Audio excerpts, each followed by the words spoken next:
I know there's a lot of political and governmental stuff going on, but you have to remember Ordo ab Chaos. Ordo ab Chaos, that is Latin for out of chaos comes order. From chaos comes order. Okay, that is the Freemasonic motto. From chaos comes order. What does that mean?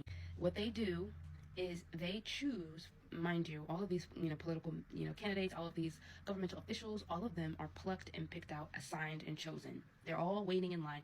They already know who's going to be next, okay? Now, with that being said, I want to talk about Trump right now. Trump is doing a lot of rage baiting. He's doing a lot of baiting, okay? He wants you to be angry and mad at him, okay?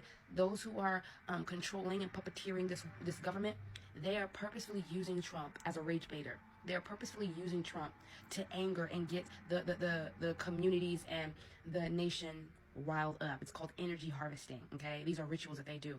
They use people in the political realm and even in Hollywood, and they perform and do these things that they're assigned and told to do in order to get a reaction, a response, and a particular chaotic response, okay? It's energy harvesting. So basically, it's like this.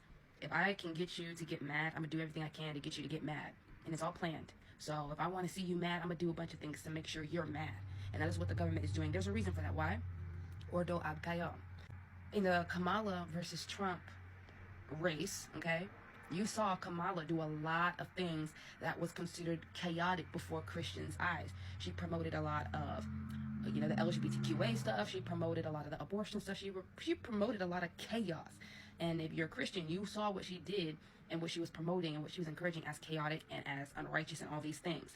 So as that is being promoted to Christians, we see the chaos and we respond with, we need order. God is a God of order. We need order. So what do? Well, Trump is against abortion. He's slightly against abortion. Oh, Trump, he also is against the LGBTQA. So you see them try to bring in a candidate that represented order, whereas the other candidate represented chaos. And that's that bait and switch. So they did a really good job of convincing the Christians not to get Kamala into office. So they brought in Trump to represent order.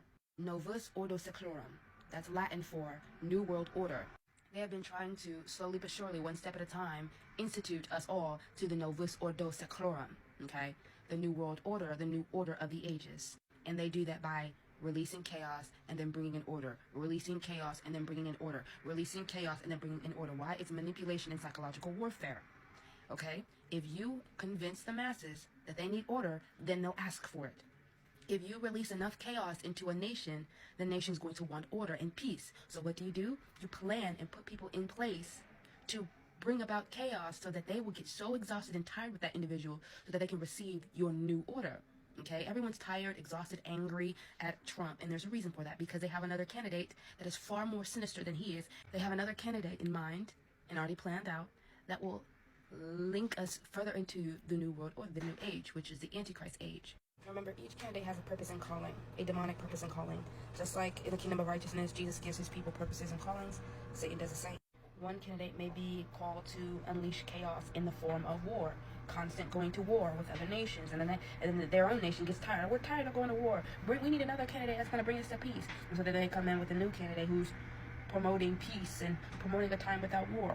The next thing you know, there's a switch, and then that same person who promotes peace and a time without war is promoting another chaos that people aren't aware of, and then there goes a cycle, constant needing another person to correct the other person's wrongs. But it's all leading us closer and closer to the Antichrist, because the Antichrist will be the ultimate solution, the ultimate governmental solution.